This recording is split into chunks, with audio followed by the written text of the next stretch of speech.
दोस्तों आज के वीडियो में हम बात करने वाले हैं सरकार की एक और सोशल सिक्योरिटी स्कीम की, जिसका नाम है अटल पेंशन योजना। दोस्तों आप में से काफी लोग पीएफ में कवर्ड होंगे और यदि वो अपने पेंशन फंड में लगातार कंट्रीब्यूशन कर रहे हैं और 10 साल से अधिक कंट्रीब्यूट कर चुके हैं तो उनकी पेंशन तो उनको पीएफ से मिलेगी। इसके अलावा देश के असंगठित क्षेत्रों में बहुत सारे ऐसे कामगार मजदूर काम करते हैं जो बिजनेसेस कर रहे हैं या ऐसे जगह काम कर रहे हैं जहां पर पीएफ एप्लीकेबल नहीं है, तो उनके लिए गवर्नमेंट स्पेशली ये स्कीम लेके आई है जिसके माध्यम से वो 1000 रुपए से लेकर 5000 रुपए तक की पेंशन प्राप्त कर सकते हैं। तो देखिए बच्चन साहब इस विषय में क्या कहते हैं। सरकार की एक योजना है अटल पेंशन योजना। उसमें 18 साल की उम्र से हर महीने अगर आप 210 रुपया जमा करवाते रहेंगे तो 60 साल की उम्र के बाद से हर महीने आपको 5000 रुपया पेंशन मिलेगा। 5000? जी हाँ, तो इस योजना के साथ आप जुड़िए, अपनी पेंशन जो है उसे सुनिश्चित करवाइए और सरकार की गारंटी है इसमें। जी हाँ, और कोई ज्यादा जानकारी चाहिए तो आप अपने बैंक की शाखा से मिल सकते हैं या किसी बैंक मित्र से उनसे बात कर लीजिए, वो समझा देंगे आपको। तो चलिए दोस्तों हम इस स्कीम के बारे में थोड़ी बेसिक डिटेल जानते हैं, इसको कैसे ज्वाइन करना है, इसके क्या बेनिफिट है, कितना कंट्रीब्यूशन है, इत्यादि इत्यादि।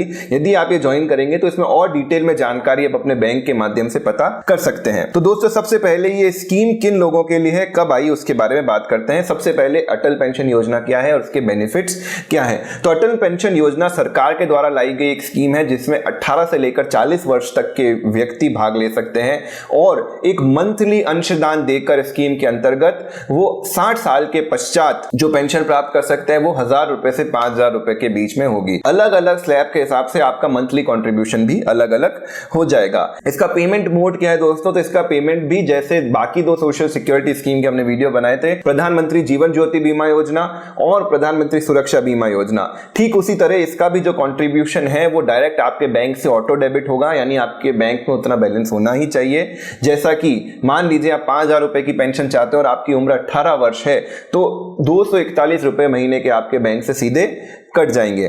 इसमें एक बार एनरोल होने के बाद एक्सेप्शनल कंडीशनल में ही ऑप्ट आउट किया जा सकता है। ये स्कीम को कौन ऑफर करेगा, तो ये भारत सरकार की ही स्कीम है जिसमें गारंटीड है कि जितनी पेंशन स्कीम के अंतर्गत बोली गई है उतनी तो आपको दी ही जाएगी। और जो इसका ओवरऑल फ्रेमवर्क है वो नेशनल पेंशन स्कीम के अंतर्गत लाया गया है। हो सकता है जो आपकी पेंशन इसमें प्रॉमिस की गई है उससे ज्यादा भी पेंशन मिल जाए यदि इस सरकार ने जहां पे इन्वेस्टमेंट किए इन पैसों के वहां से अच्छा रिटर्न मिलता है तो, लेकिन न्यूनतम उतना पैसा तो आपको मिलेगा ही मिलेगा। इसमें एनरोल कैसे करना है, तो दोस्तों इसमें एनरोल करने के लिए अगेन आपको अपने नॉमिनल डॉक्यूमेंट्स चाहिए, जैसे आपको आधार कार्ड चाहिए, जो अटल पेंशन योजना है उसका आपको फॉर्म भरना है, उसके अलावा अपना आधार, अपने नॉमिनी की डिटेल, अपनी बैंक डिटेल इत्यादि ये फर्निश करनी है अपने बैंक अकाउंट में और आपका वहां से ही ये जो पेंशन योजना का अकाउंट है वो खुल जाएगा और मंथली उसमें पैसा जमा होने लग जाएगा। जब तक आप 60 वर्ष की उम्र प्राप्त नहीं कर लेंगे तब तक उसमें पैसा जमा होगा और उसके बाद आप उसको पैसे को अपने पेंशन के रूप में ट्रांसफर कर सकते हैं। तो इसमें नॉमिनी के बेनिफिट्स क्या क्या होते हैं या आपके बेनिफिट्स क्या क्या होते हैं। नंबर 1, जब भी आप 60 की उम्र प्राप्त कर लेंगे तो जितने रुपए के लिए आपने ये पेंशन योजना शुरू करी थी उतने रुपए का आपको बेनिफिट, उतनी पेंशन आपकी मिलने लग जाएगी। मान लीजिए आपने 2000 की शुरू की थी तो 2000 रुपए 60 वर्ष की उम्र प्राप्त करने के बाद आपको मिलने लग जाएंगे। आपकी मृत्यु के पास या जो भी जिसने व्यक्ति ने योजना ज्वाइन कर रखी है उसकी मृत्यु के पश्चात उसके हस्बैंड या वाइफ जो भी जीवित हैं उनको भी पेंशन मिलने लग जाएगी। उनके पश्चात भी जो बच्चे हैं, उनके जो नॉमिनी है, उनको जितना भी पैसा एक मुश्त जमा हुआ है वो पूरा के पूरा मिल जाएगा। जो कॉर्पस है वो पूरा विद इंटरेस्ट मिल जाएगा। फॉर एग्जांपल यदि आप 1000 रुपए मासिक पेंशन शुरू की है तो आपका कॉर्पस बनेगा 1,70,000 रुपए जो आपके नॉमिनी को मिल जाएगा। ठीक उसी तरीके से यदि आपने 5000 की पेंशन शुरू करी थी तो उसका कॉर्पस बनेगा 8.5 लाख रुपए जो आपके नॉमिनी को मिल जाएगा। तो दोस्तों उम्मीद करता हूं ये थोड़ी सी पेंशन स्कीम का हम देखिए यहाँ पे कुछ चार्ट दिखा रहे हैं। जैसे ये 1000 रुपए का चार्ट है, 1000 रुपए की आप पेंशन शुरू करना चाहते हैं तो आपका 1,70,000 रुपए बनता है और अलग अलग एज के हिसाब से आपका जो मंथली कंट्रीब्यूशन है वो बनता चला जाएगा। तो दोस्तों जैसे मान लीजिए आपकी एज 18 साल है तो मात्र 42 रुपए का मंथली कंट्रीब्यूशन देंगे तो 60 साल की उम्र के बाद आपको 1000 रुपए मासिक पेंशन मिलने लग जाएगी। और यदि आपकी उम्र 40 साल है तो आपको 291 रुपए मंथली कंट्रीब्यूशन देना पड़ेगा 1000 रुपए की पेंशन सालाना बनाने के लिए। ठीक उसी तरीके से यदि आप 5000 रुपए सालाना पेंशन चाहते हैं और 8.5 लाख रुपए का कॉर्पस चाहते हैं तो आपको 210 रुपए महीने के देने पड़ेंगे यदि आप 18 साल के हैं तो, और 40 वर्ष के हैं तो 1454 रुपए हर माह देने पड़ेंगे अपनी 5000 की पेंशन बनाने के लिए। तो दोस्तों अटल पेंशन योजना के आखिरी बिंदु पर बढ़ते हैं। किसी कारणवश यदि आप पैसा समय पर नहीं दे पाए या दे ही नहीं पाए तो आपके अकाउंट के साथ क्या होगा। तो दोस्तों पहले बात करते हैं यदि आप समय पर पैसा नहीं जमा कराते हैं। तो यदि आप समय पर पैसा नहीं जमा कराते तो मामूली इसमें पेनल्टी लगती है 1 रुपए से लेकर 10 रुपए की। जैसे कि यदि आपका कंट्रीब्यूशन मंथली जो है वो 100 रुपए से कम है, जैसे कि आप 18 साल के और आप 42 रुपए मंथली पे कर रहे हैं 1000 रुपए पेंशन पाने के लिए, तो आपका महीने का जो पेनल्टी बनेगा वो 1 रुपए बनेगा। ठीक इसी तरीके से यदि आपका मंथली कंट्रीब्यूशन 1000 रुपए से ज्यादा का है, ऐसी आपकी जिस स्कीम में हो, ऐसी उम्र में हो जो आपका मंथली कंट्रीब्यूशन 1000 से ज्यादा है और उसमें आपने 1 महीने तक पैसा नहीं जमा कराया, तो 10 रुपए आपका पेनल्टी लगेगा। ठीक इसी तरीके से 2 रुपए है अगर आपका 101 रुपए से 500 रुपए है, और 5 रुपए यदि 501 से 1000 रुपए है। तो दोस्तों ये तो हो गया पेनल्टी स्ट्रक्चर। अब बात करते हैं यदि आप पैसा दे ही नहीं पा रहे हैं लंबे समय तक तो क्या होगा।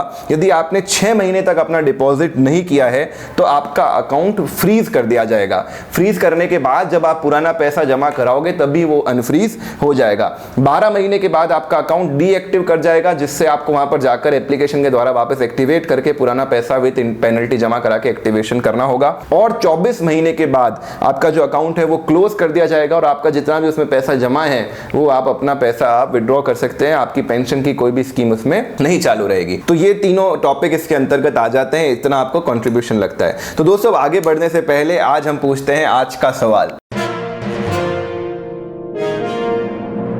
तो आज का सवाल दोस्तों बड़ा ही आसान है और इसके जो विजेता होंगे उसको मिलेगा 51 रुपए का पेटीएम कैश। तो चलिए सवाल की तरफ बढ़ते हैं। तो दोस्तों आज का सवाल ये है कि ईएसआई यानी एम्प्लॉय स्टेट इंश्योरेंस कॉर्पोरेशन का 2018 सितंबर के अनुसार अधिकतम सीमा क्या है आपकी वेजेस की जिस पर ईएसआई काटा जा सकता है। What is the maximum wage limit for deduction of ESI as of सितंबर 2018। तो ऑप्शन सुनिए दोस्तों, ऑप्शन ये रहे 6500 रुपए, 15000 रुपए, 10,000 रुपए या 21,000 रुपए।